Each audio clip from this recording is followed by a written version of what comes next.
GMRC Grade 1 Quarter 1 Week 2 Day 3. Ang paksa ng ating aralin sa araw na ito ay pagkakaroon ng sariling kaibigan.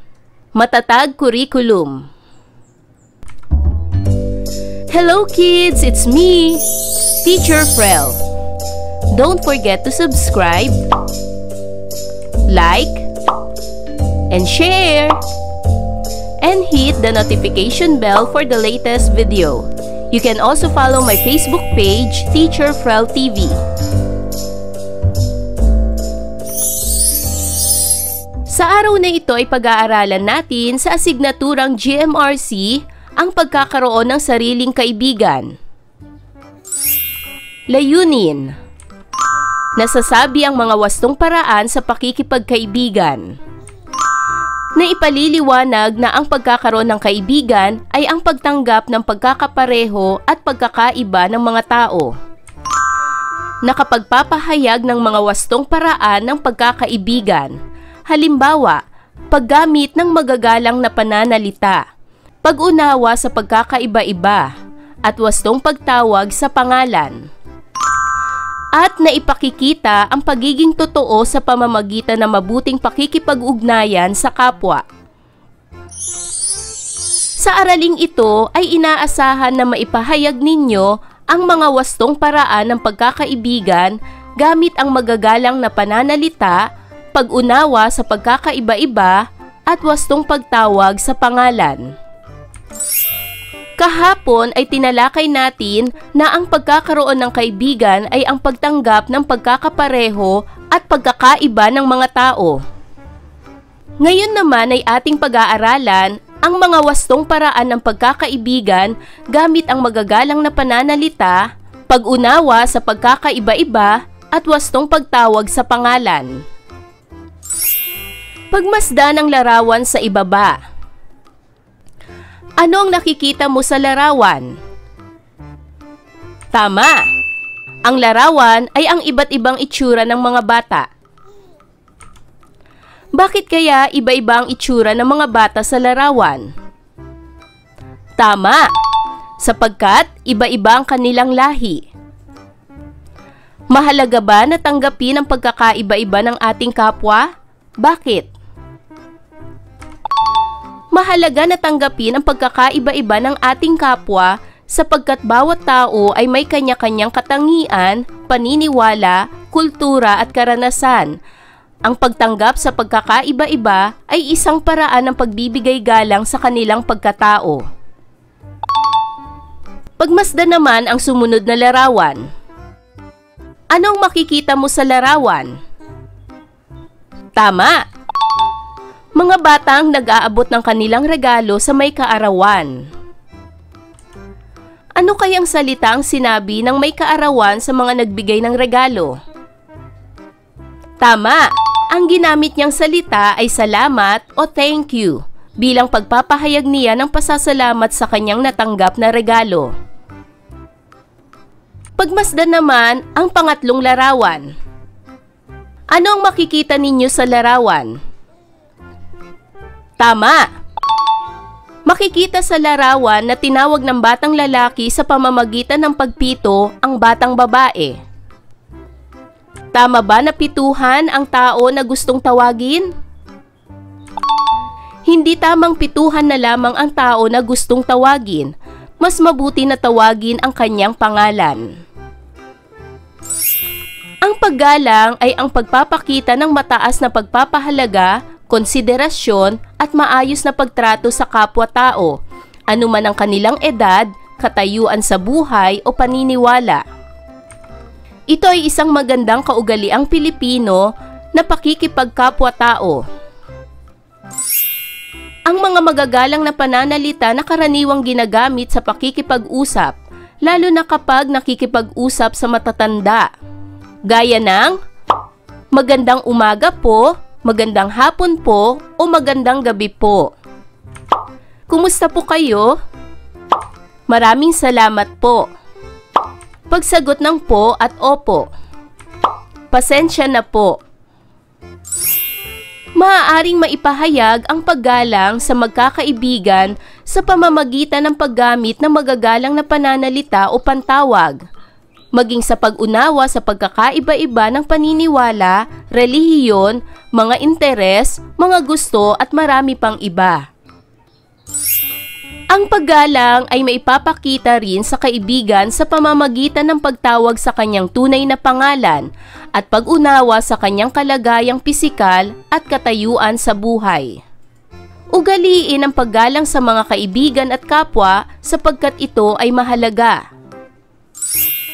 Basahin natin ang kwento ng tatlong magkakaibigan na magkakaiba ang paniniwala at relihiyon, ngunit sila ay matatag na magkakaibigan.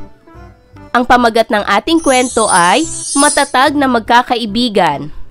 Ito ay isinulat ng inyong lingkod. Masayang pumasok sa paaralan si Kyla sapagkat ngayon ang kanyang kaarawan. Naisip ng kanyang nanay na magpakain sa kanyang mga kaklase ng spaghetti, pritong manok at cake. Pagsapit ng kanilang recess, ay isa-isa na ngang ibinigay ni Kyla sa mga kaklase niya ang mga lalagyan na may spaghetti at pritong manok. Napansin ni Kyla na hindi kinain ng kanyang dalawang kaibigan na sina Josie at Ning ang spaghetti. Manok lamang ang kanilang kinain. Pasensya ka na Kyla kung hindi ko kinain ang bigay mong spaghetti. May halo kasi itong giniling na baboy. Hindi kasi kami kumakain ng baboy, wika ni Josie. Naalala ni Kyla na sabadista nga pala si Josie at bawal sa kanilang relihiyon ang pagkain ng baboy. Oo nga pala, nakalimutan ko.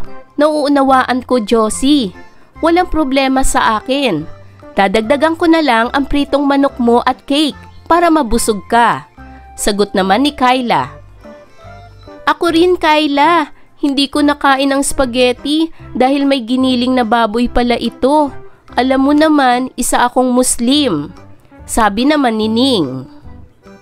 Naku, pasensya ka na Ning. Nakalimutan ko talaga. Nauunawaan rin kita dahil kultura nyo ang hindi pagkain ng baboy. Bibigyan na lang kita uli ng pritong manok at cake para mabusog ka. Maraming salamat sa pag-unawa mo, Kyla, at maligayang kaarawan sa iyo. Pagbati ng dalawa niyang kaibigan. Iginagalang ko ang inyong paniniwala. Magkakaiba man tayo ng relihiyon at paniniwala, ay matatag ang ating pagiging magkaibigan. Masayang sabi ni Kyla. Naibigan niyo ba ang kwento, mga bata? Ngayon ay sagutin ang mga tanong.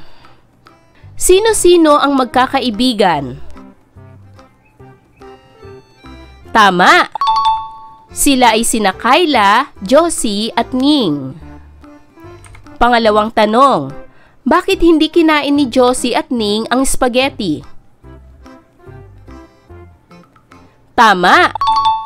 Dahil si Josie ay isang sabadista at si Ning ay Muslim, parehong hindi kumakain ng baboy.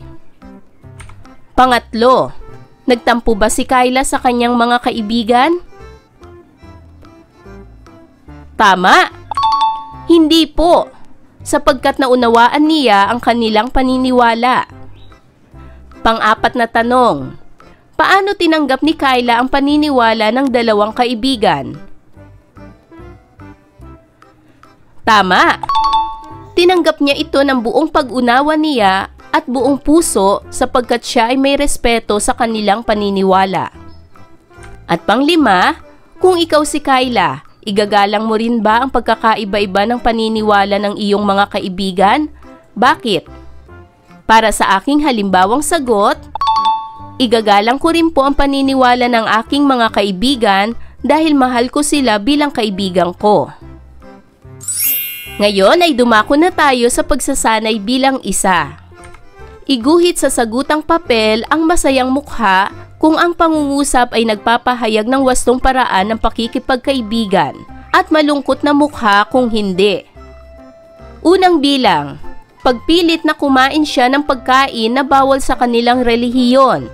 Ito ba'y masayang mukha o malungkot na mukha? Tama! Ito ay malungkot na mukha. Pangalawang bilang, pagtawag sa tunay na pangalan ng kaibigan, ito ba'y masayang mukha o malungkot na mukha? Tama, ito ay masayang mukha.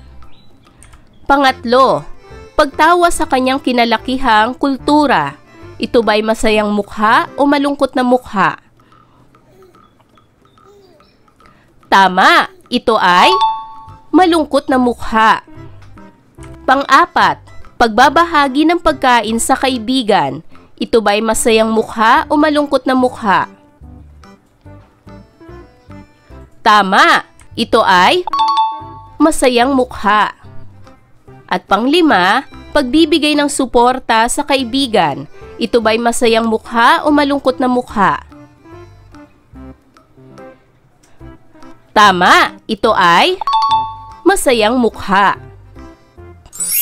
Para naman sa pagsasanay bilang 2, isulat sa inyong kwaderno ang check kung nagpapakita ng paggalang sa kaibigan ang sinasabi sa pangungusap at X naman kung hindi.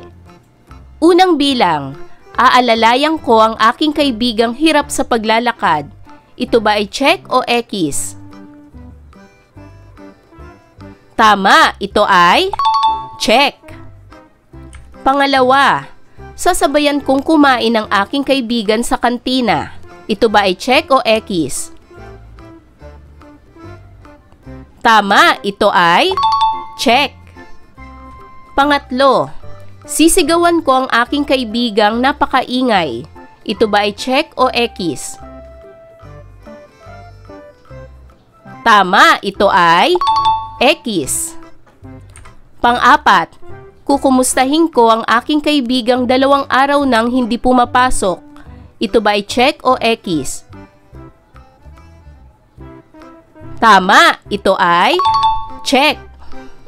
At pang-5, hindi ko papansinin ang aking kaibigan dahil inis ako sa kanya. Ito ba ay check o X? Tama, ito ay X.